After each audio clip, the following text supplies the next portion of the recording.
Hi guys, तो आज की वीडियो में हम the beginning after the end के एपिसोड नंबर 8 को देखने वाले हैं। और इसके बाद हमें लिलिया और डेबिता का सीन दिखाया जाता है जो कि दरवाजे के दूसरी तरफ अपना आवाज सुन रहे थे। मतलब कि एलिस काफी ज्यादा चिल्ला रही थी अर्थू के ऊपर। और इसके बाद हमें सिंथिया भी दिखाई जाती है जो कि घर जा रही थी। और एलिस इसलिए चिल्ला रही थी क्योंकि उसको पता लग गया था कि अर्थू को ना एक एडवेंचर बनना है। और वो ना काफी ज्यादा गुस्सा कर रही थी कि तू अभी तो आया और अभी तुझे अगेन जाना है। और एली जो होती है ना, मतलब कि अर्थू की सिस्टर, वो भी ना अपनी मदर को शांत करवाने की कोशिश करती है। और रे जो था ना, वो भी अपने बेटे का साइड लेता है, मतलब कि उसको एडवेंचर पे जाने देना चाहता था। बट इसके बाद ना एलिस ना उसके ऊपर भी काफी ज्यादा चिल्लाने लगती है और बोलती है कि आखिरकार तुम ये कैसे बोल सकते हो। और ये सारी बातें बोलते टाइम ना काफी ज्यादा रोने लगती है, इमोशनल हो जाती है। और इसके बाद तभी अर्थू ना अपनी मदर का हाथ पकड़ता है और बोलता है कि मदर, आपको भी पता है कि मैं कुछ ही महीने के यहाँ पे हूँ और मुझे पता है कि मैं आपके पास काफी टाइम बाद आया हूँ। बट आपको भी पता है कि मैंने काफी सारी चीजें मिस कर दी है। और आपको पता है कि मैं काफी सारी चीजों के बारे में कुछ भी नहीं जानता और उन सभी चीजों को जानने के लिए ना मुझे एक एडवेंचर बनना है। और रे भी बोलता है कि मुझे पता है कि अर्थू तुम इतना ज्यादा एक्साइटेड क्यों हो, क्योंकि मैं भी एडवेंचर का ना एक्सपीरियंस फिर से लेना चाहता हूँ, इसलिए मुझे भी वापस जाना है। और तुम्हारी मदद जो तुम्हारे लिए इतना ज्यादा केयर कर रही है, वो केयर करना एकदम जायज है, क्योंकि तुम चाहे कितने भी ज्यादा पावरफुल क्यों ना हो जाओ, बट एडवेंचर की जो लाइफ होती है ना, काफी ज्यादा रिस्की होती है। और इसके बाद तभी अर्थू कुछ सोचने लगता है और बोलता है कि क्यों ना मैं अपने साथ एक गार्ड को लेके जाऊं। और ये सुनने के बाद ना एलिस अगेन मना करने वाली होती है, बट रे बोलता है कि हाँ, वैसे देखा जाए तो ये आइडिया बेकार नहीं है। और ये सुन के एलिस ना काफी ज्यादा हैरान हो जाती है और वो ना सीधा रे का कॉलर पकड़ के उसको उठा देती है, मतलब कि उठा तो नहीं पाती।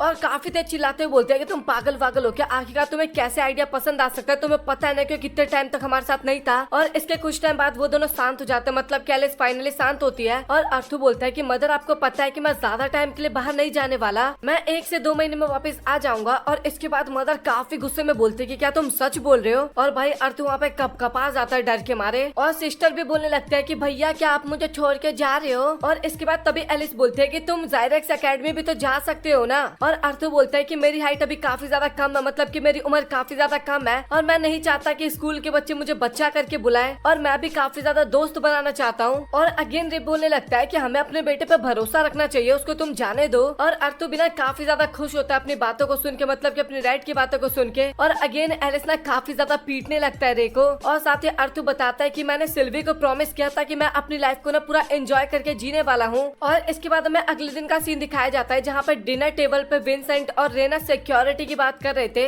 और इसके बाद तभी विंसेंट बोलता है कि अर्थू एक एडवेंचर बनना चाहता है, इस बात पे तुम लोग राजी कैसे हो गए। और एलिस बोलते है कि हमने ना उसके आगे 3 कंडीशन रखा है। सबसे पहला कंडीशन तो उसको अपने अगले बर्थडे का इंतजार करना होगा जो कि 3 महीने बाद है। दूसरा, उसको अपने साथ एक गार्ड को लेके जाना होगा। और तीसरा, 2 महीने में एक बार उसको अगेन घर पे आना होगा हर बार। और विंसेंट ये सुन के ना काफी ज्यादा हैरान हो जाता है और बोलता है कि तुम्हारा प्लान तो काफी ज्यादा अच्छा है, बट तुम्हें लगता है कि क्या कोई सही तरीके से अर्थू को गार्ड भी कर पाएगा। और ये सुनने के बाद ना वहाँ पे सभी लोग काफी ज्यादा हंसने लगते हैं। और तभी रे को ना अपनी पुरानी टीम की याद आती है जो कि यहाँ पे आने वाले थे। और ये सुन के ना अर्थू भी काफी ज्यादा एक्साइटेड हो जाता है, क्योंकि ये वही लोग थे जिससे लास्ट टाइम अर्थू मिला था, जिनके साथ एडवेंचर पे निकला था एक तरह से। मतलब कि सभी लोग आने वाले थे, मतलब कि नाम मैं आपको क्या ही बताऊं, ऑलरेडी मैंने सबके नाम बता दिए थे। और इसके बाद हमें विंसेंट का सीन दिखाया जाता है जो कि ऑफिस में कुछ काम कर रहा था। और तभी अर्थू के पास जाता है और तभी विंसेंट बोलता है कि अर्थू, तुम अपने डैड को ढूंढते हुए यहाँ पे आए हो क्या, और तुम्हारे डैड यहाँ पे नहीं है। और अर्थू बताते है कि नहीं, मैं आपसे मिलने के लिए आया हूँ और क्या मैं अंदर आ सकता हूँ। और वो ना अंदर आने की परमिशन दे देता है। और इसके बाद सीन कट होता है और हमें बाजार का सीन दिखाया जाता है। और इसके बाद हेल्स्टिया और लिलिया दिखाए जाते हैं जो कि थोड़ी शॉपिंग कर रहे थे। और लिलिया बोल रही थी कि क्या ये पसंद भी आने वाला है। और हेल्स्टिया बोलती है कि हाँ, ये वैसे काफी ज्यादा अच्छा लगने वाला है और मैं पहले चोरी करके एक तरह से इसको डेकोरेट भी क्या करती थी, इस्तेमाल किया करते थे। और ये सारी बातें सुनकर ना लिलिया भी काफी ज्यादा हैरान हो जाती है और सोचते हैं कि काफी ज्यादा चीप है और क्या ये उतना अच्छा लगेगा भी या फिर नहीं। और इसके बाद लिलिया ना एली के पास जाता है और उससे पूछती है क्या क्या तुम्हें क्या हुआ। और एली बताती है कि मेरे भैया ना मेरे साथ शॉपिंग करने के लिए नहीं आया, मुझे अच्छा नहीं लग रहा। और लिलिया बोलते है कि जब से तुम्हारे भाई यहाँ पे आए तब से तुम मुझे तो भूल ही गई हो एक तरह से। और एली बोलते है कि ऐसी बात बिल्कुल भी नहीं है, मैं आपको भी काफी ज्यादा पसंद करती हूँ। लेकिन उसके बाद बिना लिलिया वहाँ पे काफी ज्यादा मजाक उड़ा रही थी, मतलब की एक्टिंग कर रही थी। और इसके बाद ना एली वहाँ पे काफी ज्यादा रोने लगती है। और इसके बाद हेल्स्टिया ने लिलिया के सर पे एक थप्पड़ मारती है और बोलती है क्या तुम क्या करने की कोशिश कर रही थी। और लिलिया बताती है कि मैं तो बस एली के साथ खेलने की कोशिश कर रही थी और वो केवल अर्थू के बारे में सोचे जा रही है। और तभी हेल्स्टिया बोलते है कि अच्छा ऐसी बात है क्या, और मुझे क्यों लग रहा है कि वो नहीं एक और है जो कि उसके बारे में सोची जा रही है। और मुझे ऐसा लगता है कि मेरी बेटी का पहला क्रश फाइनली उसे मिल चुका है। और इस बात पे ना लिलिया काफी ज्यादा शर्मा जाती है और अपनी मदर को मारने लगती है। और इसके अगले सीन में काफी ज्यादा उदास होते हुए बोलने लगती है, मुझे लगा था कि मेरे जैसे बच्चे मेजर्स नहीं बन सकते, इस कारण मैं अभी तक एकदम शांत बैठी थी, बट मैं अर्थू को देखती हूँ जो कि काफी ज्यादा ताकतवर मेज बन चुका है, मतलब कि कई बड़े लोगों से भी ज्यादा पावरफुल। और सच बताऊं तो ये बिल्कुल भी फेयर नहीं है, मुझे भी मेज बनना है, मुझे भी आप लोगों को खुश करना है। और ये सुन के एलिस और हेस्टिया भी ना एक दूसरे की तरफ देखने लगते हैं। और तभी एलिस ना लिलिया के पास जाती है और बोलती है कि लिलिया, तुम्हें ना अर्थू से अपने आप को कंपेयर नहीं करना चाहिए, और तुम्हें पता है कि तुम्हारी तरह काफी सारे लोग इस दुनिया में एग्जिस्ट करते हैं और अर्थू ना थोड़ा डिफरेंट है। और तभी लिलिया बोलने लगता है कि कैसे, बट आखिरकार अर्थू अलग कैसे हो सकता है, क्या मिस्टर रे ने उन्हें ट्रेनिंग दी थी? और लिलिया बोलते है कि ऐसी बात बिल्कुल भी नहीं है, उन्होंने बस एक स्वॉर्ड दिया था और बाकी सब काम अर्थू ने अपने आप किया है। और ये सुनने के बाद ना हेल्स्टिया भी काफी ज्यादा हैरान हो जाती है और सोचती है कि क्या सच में अर्थू को किसी ने भी ट्रेनिंग नहीं दी? आप एक बार खुद सोचने की कोशिश करो, जब अर्थू बच्चा था तो पहाड़ से नीचे गिर गया, और जब वो वापस आया तो लिटरली काफी ज्यादा पावरफुल बन के वापस आया। और क्या आपने कभी उससे पूछे नहीं कि आखिरकार ये सब कैसे हुआ? और एलिस बोलते है कि देखा जाए तो तुम सही बोल रही हो, बट सच बताओ तो मैं और रेना अर्थू के ऊपर काफी ज्यादा भरोसा करते हैं, और अगर वो कुछ हमसे छिपाने की कोशिश कर रहा है तो जरूर इसके पीछे ना कोई काफी बड़ा रीजन होगा, और मुझे पक्का भरोसा है कि वो कभी ना कभी इसके बारे में हमें जरूर बताएगा। और इसके अगले सीन में ना वो सभी लोग जाने लगते हैं, और तभी हमें एक बंदा दिखाया जाता है जो कि उनका पीछा कर रहा था, मिस्टीरियस सा था, और वो ना एक दूसरे बंदे के पास जाता है और बोलता है कि मैं ज्यादा कुछ नहीं कर पाया, बट मुझे ऐसा लगता है कि वही बच्चा उस माना बीस्ट का मालिक है। और वो ना एक इवेंट की बात करते हैं, और वो बच्चा अभी मुझे लगता है कि वहाँ पे भी जाने वाला है। और इसके बाद वो दोनों वहाँ से चले जाते हैं, और इसके बाद हमें अगेन अर्थू और विंसेंट का सीन दिखाया जाता है, जहाँ पे विंसेंट काफी ज्यादा हैरान था और वो सोच रहा था कि बच्चा 10 साल का है और अभी एकदम किंग की तरह बिहेव कर रहा है, और ये पेरेंट्स के साथ रहते तो उस टाइम के मुकाबले ना अभी ये काफी ज्यादा डिफरेंट लग रहा है। और इसके बाद तभी अर्थू बताता है कि मैं ना आपसे एक मदद लेने के लिए आया हूँ, मैं चाहता हूँ कि आप कुछ आइटम्स मुझे ला के दे दे। और विंसेंट बोलता है कि किस तरीके के आइटम्स?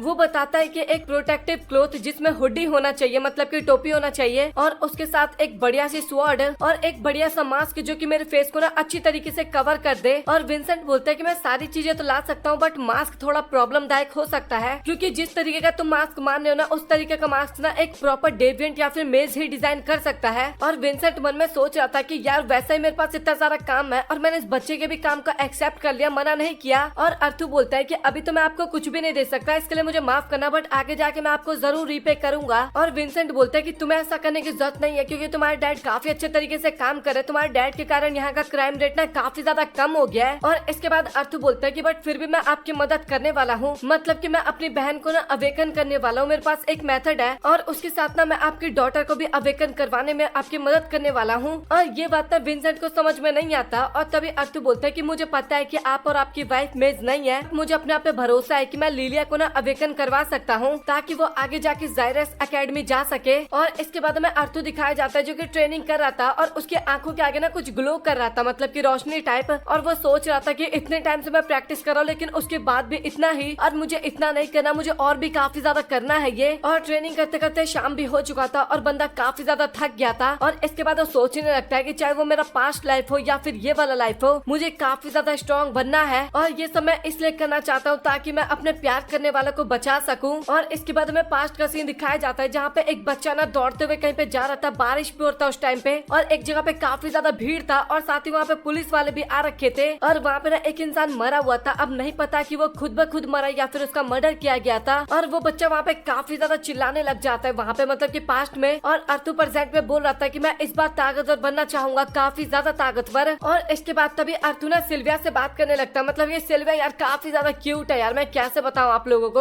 और इसके बाद अर्थू ना सिल्वी को लेके बाहर जाने लगता है, और तभी ना उसकी मदर उसके पास आती है और बोलते है कि तुम पागल वागल हो क्या, आखिरकार तुम्हें क्या बोल रहे हो, मतलब कि तुमने विंसेंट को आखिरकार क्या बोला है। और हेल्स्टर भी बोलते है कि अर्थू तुम बच्चे हो, हम मानते हैं, बट तुम्हें मजाक बिल्कुल भी नहीं कर सकते। और अर्थू भी बोलते है कि मैं ना कभी भी मजाक नहीं करता, मैंने विंसेंट के साथ डील किया है और मैंने उसको एक्सेप्ट किया और उसने भी एक्सेप्ट किया। और बंदा विंसेंट तो काफी ज्यादा खुश था क्योंकि उसकी बेटी अवेकन होने वाली थी और एक मेज बनने वाली थी। और इसके बाद सभी लोग बैठे हुए थे और हमें अर्थू दिखाया जाता है जो कि लिलिया और एली के साथ बैठे थे और दोनों को अवेकन करने वाले थे। और वो बोलता है मतलब कि मैं जैसा करूंगा ना तुम्हें वैसा करना होगा। और एली बोलते है कि भैया आप जो भी बोलोगे ना मैं वैसा करने के लिए तैयार हूँ। और अर्थू बोलता है कि हाँ अगर तुम्हें अपने भाई की तरह स्ट्रॉन्ग बनना है ना तो तुम्हें काफी ज्यादा मेहनत करना होगा। और इसके बाद अर्थू जैसा जैसा बताता है ना वो दोनों वैसा ही करने लगते हैं। पहले एकदम डीप ब्रेथ लेना था जब तक कि भाई वो लोग सांस लेना बंद ना कर दे एक तरह से। और इसके बाद एक छोटा सा ब्रीथ करना होगा और इसके बाद मुंह का सांस ना बाहर की तरफ छोड़ना होगा। और वो लोग ऐसा ही करते जाते जाते हैं और तभी अर्थ बोलता है कि अभी तुम्हारे सामने लाइट दिख रहा होगा, और एली के सामने ना हल्का सा लाइट आता है बट तभी अचानक से गायब हो जाता है। और अर्थ बोलता है कि अभी तुमने स्पेशल ब्रीदिंग करना बंद कर दिया इसलिए वो लाइट गायब हो गया, और लिलिया को ना अभी तक कुछ भी नहीं दिखाई दे रहा था। और अर्थ बोलता है कि तुम्हारे पेरेंट्स मेजिस नहीं है ना, इस कारण तुम्हें थोड़ा ज्यादा मेहनत करना होगा। और एली और हेल्स्टिया बोलते हैं क्या तुम्हें क्या करने की कोशिश कर रहे हो, मतलब कि हाँ हमें पता है कि तुम काफी ज्यादा पावरफुल हो बट ये एक तरह से ना इम्पॉसिबल है। और इसके बाद अर्थ भी बोलने लगता है कि ऐसा मैंने अपने साथ भी किया था और मुझे पक्का भरोसा है कि ये लोग भी ऐसा कर सकते हैं। और इसके बाद अर्थ ना माना ना उन दोनों की बॉडी में डालने लगता है, और इसके बाद लिलिया को भी ना लाइट्स दिखाई देने लगते हैं। और तभी अर्थ बोलता है कि तुम्हें जो छोटे छोटे लाइट्स दिख रहे हैं ना इन सभी को एक साथ इकट्ठा करना होगा। और इसके बाद थोड़ी देर बाद ना उनकी ट्रेनिंग खत्म हो जाती है, और बेचारा अर्थ ना इस टाइम पे काफी ज्यादा थक गया था। और इसके बाद तभी हेल्स्टिया अर्थ के पास आती है, उसको काफी कस के हक करती है और काफी ज्यादा इमोशनल होते हुए ना उसको धन्यवाद करती है। और अभी लीला बिना काफी ज्यादा खुश हो गई थी, और इसके बाद उसके डैड भी ना काफी ज्यादा वहाँ पे रोने लगे थे। और इसके बाद अर्थ भी बताता है कि मेरी लाइफ ना अभी काफी ज्यादा बदलने लगा था,